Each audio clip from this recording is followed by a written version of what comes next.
Do NFTs belong in skateboarding? Should Tony Hawk be trying to sell you an NFT of a finger flip?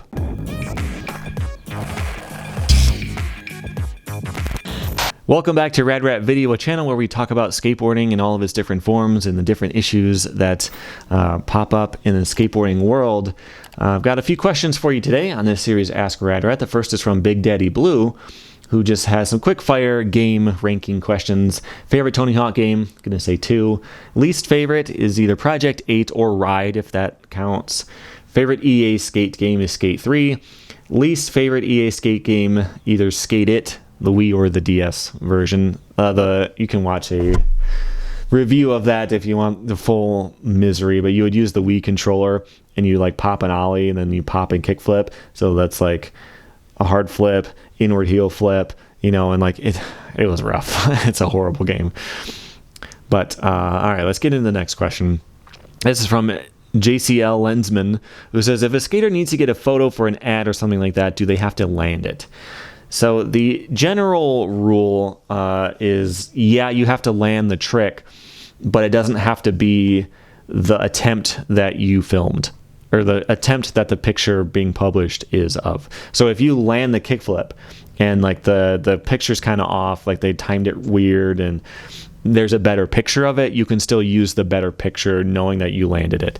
It can be a little bit blurry. Like if I promise to you, as you know, you work at Thrasher or something like that, and I'm like, look, I landed this kickflip yesterday, I swear it, and you just get a picture of an attempt, I think you could technically use that picture, but that's a little bit on the line. Like it should be that same session. That's up to you to decide whether you would have to do it that way. But that ties into our next question, which is from Miles, who says, do you know of any instances of photos in a magazine or on a magazine cover where the skater did not actually land the trick on that try? I've always wondered that, since it could be easy to fake a photograph without knowing if the skater actually landed it. So there are a lot where they didn't land it on that try. Like, I wouldn't know. It's probably most of them. Just the chances that you get the perfect shot on the land, you know, who knows? So that probably happens all the time. But there is an example of a cover that was not landed. So this was a Tom Penny. It is August 1996 Trans World, and it's a front blunt, and he did not land that. So I found it's actually a Trans World quote. This is from Skin Phillips, who is the photographer. So he's being asked this. The Trans World front blunt cover was forever debated whether he made it or not. It almost didn't matter. It's not like he'd stopped trying a trick because he slammed. It was more like he just got bored. Yeah, for the record, he didn't roll away from that, but that was Penny. I mean, most people were shooting photos of 50-50s or 5-0s on that thing. Just to get into a front blunt and slide it that casually was amazing. He just did things, or he didn't. He wasn't going to go back and force himself to do something. He just did what he felt and didn't go back to do the front blunt. He just didn't care. So it did happen. That is the most famous one. I don't know of any other covers where the person didn't land the trick. If that kind of thing happens, I think you kind of keep it to yourself that it was not a land. But that one is known to not be a land. But you talked about how easy it would be to fake tricks, and I don't think it would be that easy, because you would at least have to commit to it once and hope that you get the perfect picture that time. Because like, yeah, to get into a grind and not pop out of it, okay, but you still have to get into it. You still have to commit. And if there's a gap or a drop of some kind, you're still going to bail out over this gap. It's not going to be that easy. Like, try to take a fake picture of a back tail. It's not going to work. You like put your board up on the bench, you stand on it, and you like do this and kind of make it look like you're looking over your shoulder down at the grind, but you're perfectly straight up. In a real back tail, you'd be leaning and like pushing the board. It doesn't work like that. You can't make a fake picture that easily.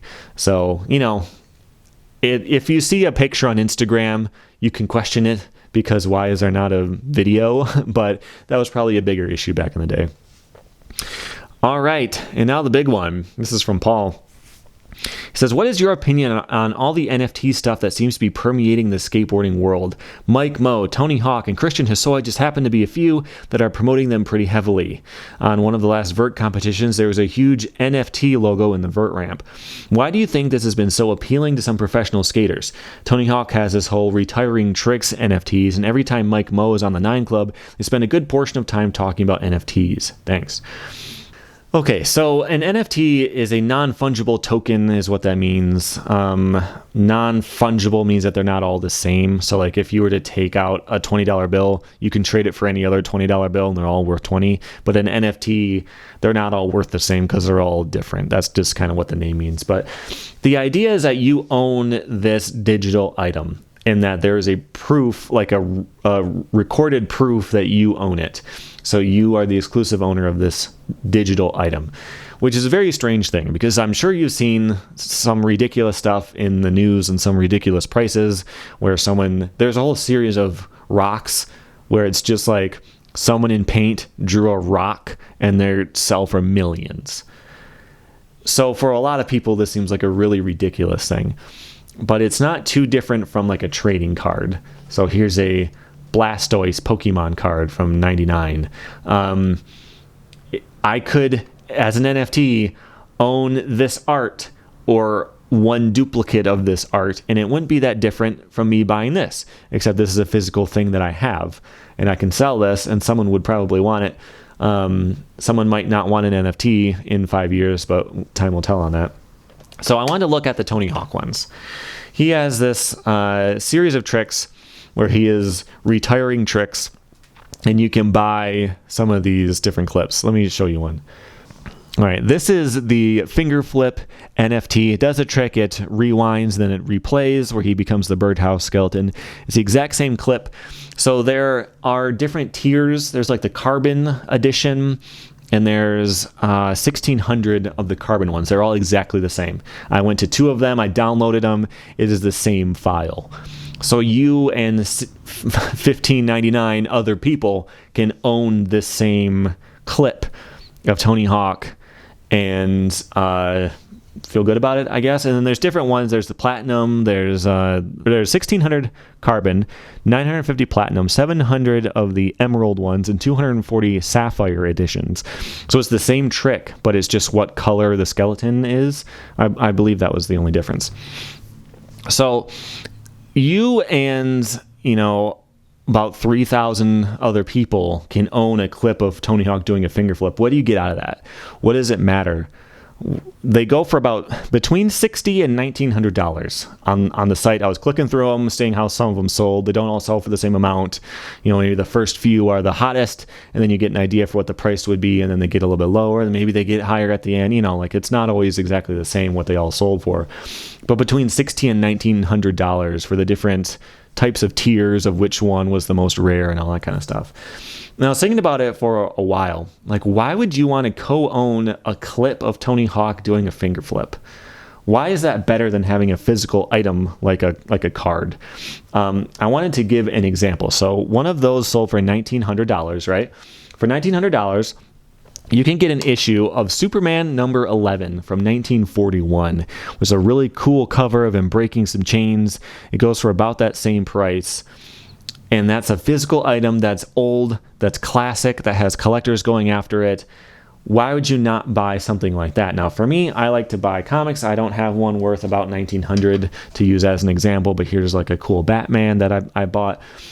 But this is the thing, it's Batman. If you don't like Batman, you don't like Superman, you don't like Blastoise, then why would you buy any of this stuff? It makes sense that you would want to buy something skateboarding, you would want to buy something Tony Hawk, you would want to buy something Mike Moe, you want to buy something that supports that person, gets some cash to them directly instead of buying, on the secondary market of something.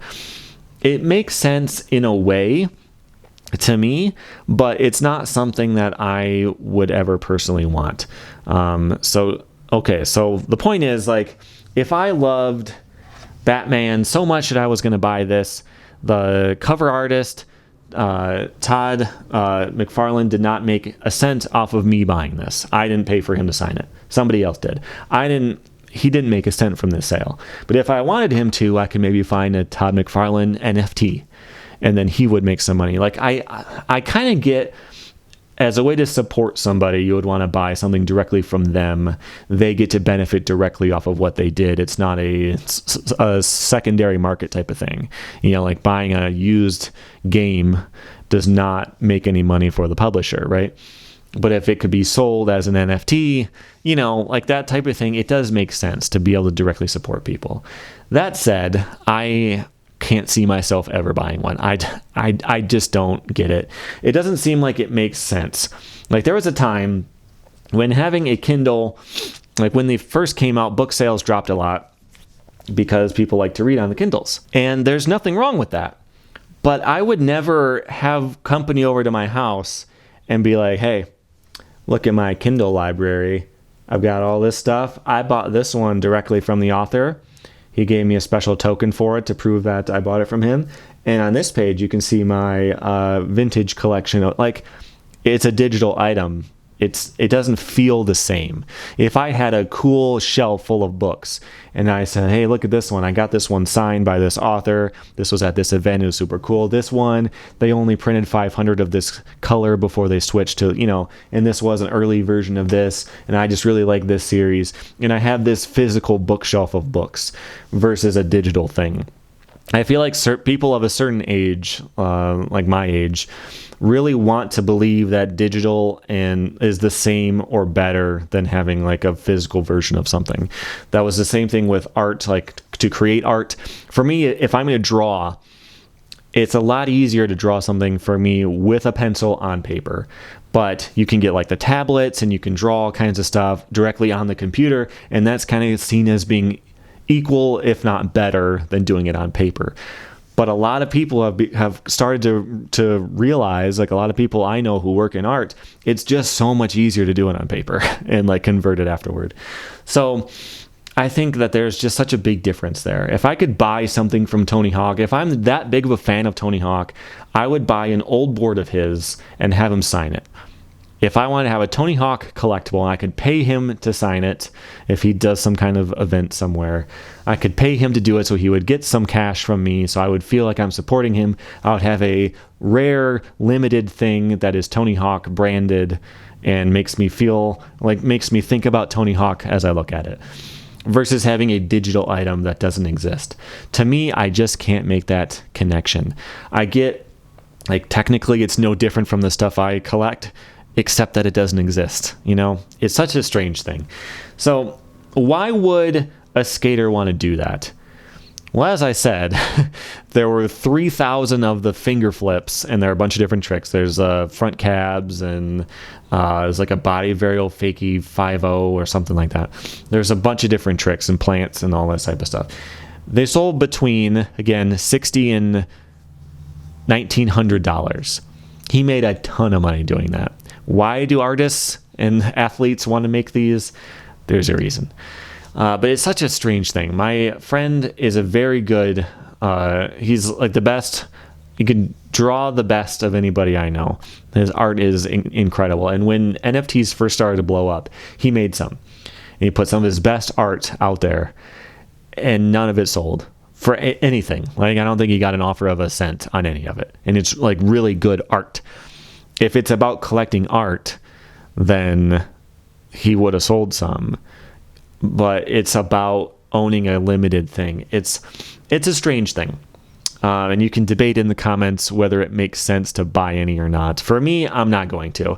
I collect stuff, but it's physical things that I get to actually look through and enjoy, instead of having to log into an account to see that I have an identical MP4 clip of other people. So that's my thoughts on that. You won't catch me buying any. I don't like it. I get why people do it, but it feels a lot to me like if I were to start this channel, start up the latest video, and I paused and I wanted to tell you about a VPN or something like that. Like, I use one, so if I were to do an ad for the one I use, it wouldn't even be an inauthentic thing. But it still feels like I'm just trying to sell something to you. I made this NFT that I may or may not even care about or believe in. Like, how long did Tony Hawk take to do a clean finger flip? And then he made thousands and thousands of dollars off it. I don't know. It's not for me. I don't judge anyone who buys them, but I don't think they make sense. I don't think it's a good move. So that's it for now. If you have any questions for this video, for the series, go to radratvideo.com. You can submit them there on the homepage. You can also submit them through Patreon if you want to sponsor me on there. You can hit the join button here on YouTube to get some perks. And that is it for this time. I'll see you later, and thanks for hanging out.